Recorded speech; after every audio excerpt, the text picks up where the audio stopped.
মামুনি। আসসালামু আলাইকুম আঙ্কেল। ওয়ালাইকুম আসসালাম। আঙ্কেল আমাকে একটি আইসক্রিম দিন, চকলেট ওয়ালাটা দিয়েন। জি মামুনি, একা এসেছো নাকি? জি জি, আমার ঘর তো এটা। আচ্ছা এই নাও।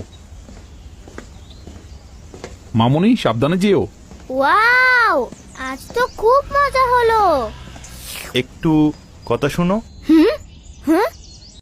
প্রিয় নবী সাল্লাল্লাহু তাআলা আলাইহি ওয়াসাল্লামের হাদিসের সারমর্ম হলো, যে ব্যক্তি বড়দের আদব ও সম্মান অর্থাৎ রেসপেক্ট করবে সে জান্নাতে আমার সাথে থাকবে। রাইকা রাইকা